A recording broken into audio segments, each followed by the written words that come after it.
Hello বন্ধুরা, শুভ সকাল। তো তোমরা কেমন আছো? আমি মোটামুটি আছি। তো সকালে দেখো বাজার নামিয়েছি আর আমার শরীরটা ভীষণ খারাপ হয়েছে। তো তার মধ্যে তো সংসারের সমস্ত কাজই করতে হবে। খুব পেটে একটা সমস্যা হচ্ছে প্রতিদিনই প্রায়। আর প্রেশারটাও খুব বেড়েছে, মাথাটা নাড়াতে পারছি না। তো প্রেশারের ওষুধ তো প্রতিদিন খাই, তোমরা জানো, দুটো করে। তো প্রতিদিনের মতো রুই মাছই নিয়ে নিয়েছি। আর আজকে একটু করবো লতিগুলো করতে অনেক সময় লেগেছে। আর করব উচ্ছে সেদ্ধ আর মাছের ঝোল। তারপরে করেছিলাম ঢ্যাঁড়স ঝাল। আজকে অনেক রকমই রান্না হয়ে গেছিলো, কারণ রঙ্গনের বাবা বলল যে ছেলে ওইসব খেতে চায় না, ও ঢ্যাঁড়সটা ভীষণ প্রিয়, তাহলে তুমি একটু ঢ্যাঁড়স রান্না করো। তা ঢ্যাঁড়স ভাজার থেকে ভাবলাম ঢ্যাঁড়স পোস্তই করে দিই। তো তারপরে অনেক কিছুই হয়ে গেছিলো। একটু মান নিয়েছিলাম, শুকিয়ে যাচ্ছিলো, সেটাও সেদ্ধ দিয়ে দিয়েছিলাম ভাতে। যাই হোক, অনেক রকম রান্না হয়ে গেছিলো, এটা দুবেলারই রান্না। তো প্রথমে কালো জিরে আর রসুন ফোড়ন দিয়ে দিলাম। লতিটা আগে রান্না করব। আর একটু সর্ষে কাঁচা লঙ্কা বেটে নিয়েছি। তো আমি এইভাবেই লতি করি। এবার লতিটা ভালো করে একটু নাড়াচাড়া ভাজা ভাজা করে নিয়ে আর মশলাটা দিয়ে কষিয়ে জল দিয়ে দেবো সামান্য। তো আমি এইভাবে করি। আর লতি আমার ভীষণ প্রিয়। চিংড়ি মাছ দিয়েও করি। তো আজকে যেহেতু রুই মাছ নিয়েছি, আমার মাছ কাকার কাছে আর অন্য কোনো মাছ ছিল না, আর ফলই মাছ ছিল। তো আমাদের বাড়িতে ফলই মাছ কেউ খায় না, কারণ ভীষণ কাটা। রঙ্গনও খেতে পারবে না, রঙ্গনের বাবাও খায় না। আর ছোটোখাটো যেসব মাছ আনে সে সমস্ত ওরা খাবে না, রুই মাছ ছাড়া অন্য কিছু ওরা খায় না। আর কাকা যেদিনকা কাতলা মাছ আনে সেদিন কাতলা নিই, বা আর বোয়াল, এই ধরনের মাছ নিই, রিঠে মাছ। তো এই কাকা এগুলো আনছে না এখন, রোজই রুই মাছই আনছে বলে রুই মাছই নেওয়া হচ্ছে। আর আমি আর বাজারে যেতে পারি না সব সময়। ফ্ল্যাটের নিচেই আমাদের সবজি কাকা আসে, তার থেকেই সবজি নিই আর মাছওয়ালার থেকে মাছ নিই। এইভাবেই আমি সংসারটা চালাচ্ছি, কারণ আমার যা শরীর খারাপ, আমাকে ছেলেকে স্কুলে দিয়ে আর বাজার করে বাড়ি আসার মতো শরীরে সেই ক্ষমতাটা এখন আমার নেই। আমি ভীষণই অসুস্থ হয়েছি আবার হঠাৎ করে, কিছু চিন্তা ভাবনাও চলছে। তো এইসব কারণেই আর কি অসুস্থটা হয়েছি, ঘুমটা হচ্ছে না। তো দেখো মশলাটা দিয়ে দিয়েছি, এবারে ভালো করে কষিয়ে নেব, দিয়ে সামান্য একটু জল দিয়ে ঢেকে দেব। তো আমার মতো এরকম তোমরা কারা কারা এরকম লতি রান্না করো অবশ্যই আমাকে কমেন্ট করে জানিও। আমি এইভাবে করি, অনেক সময় মাখিয়েও বসিয়ে দিই, ভালো করে মশলা টশলা দিয়ে মাখিয়ে তারপরে তেলের মধ্যে দিয়ে দিই। তো আজকে এইভাবে রান্না করলাম। তো দেখো আমার লতি রান্নাটা হয়ে গিয়েছে। সম্পূর্ণ রান্না ভিডিও দেখাচ্ছি না, কারণ আমার রান্নার চ্যানেল নয়। আর রুই মাছ প্রতিদিন এক রান্না কি দেখাবো, সেটাও সেরকমভাবে দেখাবো না। মোটামুটি ভিডিওটা যতটুকু একটু একটু করে রেখেছি সেটুকুই তোমাদের সাথে শেয়ার করছি, কারণ আমার রেগুলার ভিডিও দেওয়া হচ্ছে না। আর খুব ছোটো ছোটোই ভিডিও ছাড়ছি, তোমরা কেউ স্কিপ করে চলে যেও না, ভিডিওটা দেখো প্লিজ। তো দেখো এবার মাছগুলোও ভেজে নিচ্ছি। আর প্রতিদিন এই গরম পড়ার পর থেকে একটা তেঁতোর আইটেমটা রাখছি, যেমন উচ্ছেটা। আর নিম পাতাটা কেউ খায় না, রঙ্গনের বাবা।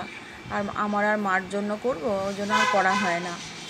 উচ্ছেটাই প্রতিদিন খাওয়া হচ্ছে, উচ্ছে সেদ্ধ, উচ্ছে ভাজা, উচ্ছে চচ্চড়ি, মানে যত রকম উচ্ছের আইটেম হয় আর কি। তো উচ্ছেটা প্রতিদিনই খাই, আজকে সেদ্ধ দিয়ে দেবো ভাতে। তো দেখো আমার মাছের ঝোল কমপ্লিট। আমি মাছের ঝোলের রান্নার রেসিপি তোমাদের সাথে শেয়ার করলাম না, তো একই রান্না, সবাই তোমরা করো, সবাই তোমরা জানো। তো কী কী রান্না করছি সেটাই তোমাদের সাথে শেয়ার করছি।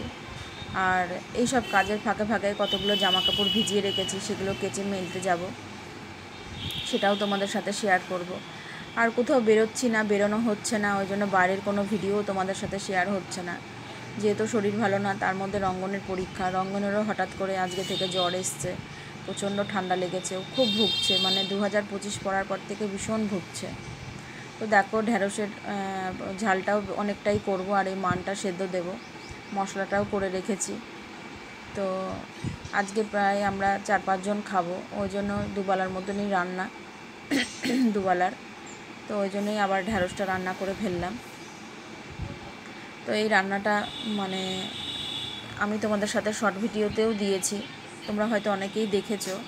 তো আমার মানে আমাদের আর কি, আমার ছেলের বাবার এই ঢ্যাঁড়স রেসিপিটা ভীষণ ভালো লাগে। আমরা টক ডালের সাথে বা যে কোনো ইয়ের সাথে খেতে খুবই ভালোবাসি।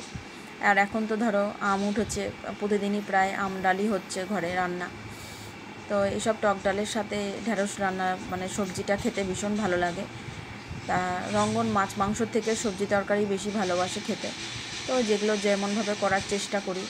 আর ওই মাছ যেহেতু রুই মাছ নিয়ে ও পেঁপি মাছটাই খায়, আর অন্য কিছু খায় না, ওই একবেলায় খাবে, হয়তো রাত্রেবেলা আর খাবে না। ওই জন্য আমি ভাবলাম তাহলে একটুখানি ঢ্যাঁড়স ঝালটা রান্না করে নিই।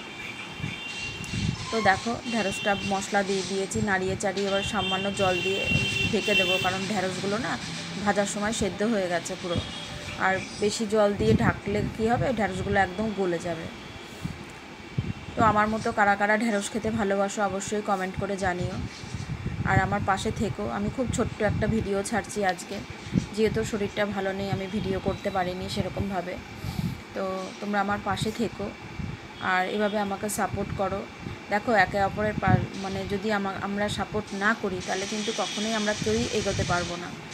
তো আমরা যাকে সাপোর্ট করছি, যারা অনেক দূর এগোচ্ছে, তবে আমরা পুরো সবাই মিলে একটা পরিবার সবাইকে সাপোর্ট করছি বলেই তো সেই মানুষটা এগোতে পারছে। এইভাবে সবাইকে সাপোর্ট করা উচিত। তো দেখো এই জামাকাপড়গুলো কেচে ছাদে মেলে দিলাম। আর আজকের ওয়েদারটা ভীষণ রোদ, ছাদে দাঁড়ানো যাচ্ছিল না।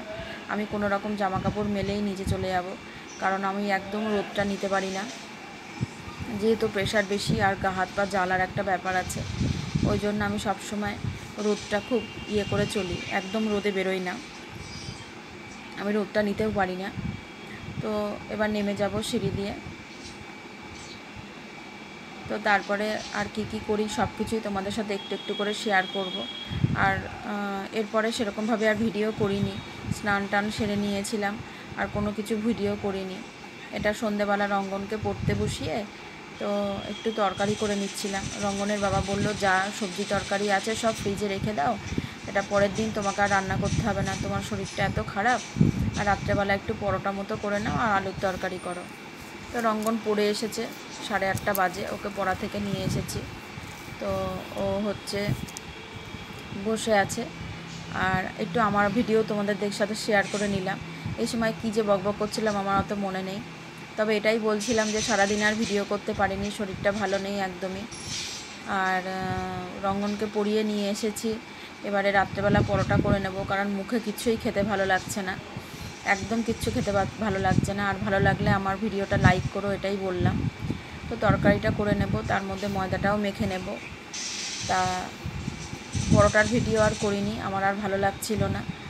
আর যা রান্নাবান্না ছিল সব রেখে দিয়েছি, পরের দিন হয়ে যাবে, তাহলে পরের দিন আর আমাকে রান্না করতে হবে না, কারণ আমার শরীরটা একদমই ভালো লাগছে না, ওই জন্য। তো অল্প করে তরকারি করে নেব আর পরোটা ভেজে নেব রাত্রেবেলা আজকে।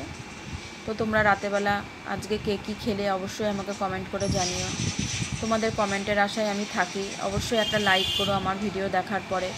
আর যাদের কারোর যদি কিছু তোমাদের মনে হয় যে আমার ভিডিও তোমরা শেয়ার করবে, তো আরও তোমাদের 5টা বন্ধুবান্ধব দেখতে পারবে, তাহলে অবশ্যই আমার চ্যানেলটি একটু শেয়ার করো তোমাদের পরিচিত বন্ধুবান্ধবের সাথে, তাহলে আমিও একটু এগোতে পারবো।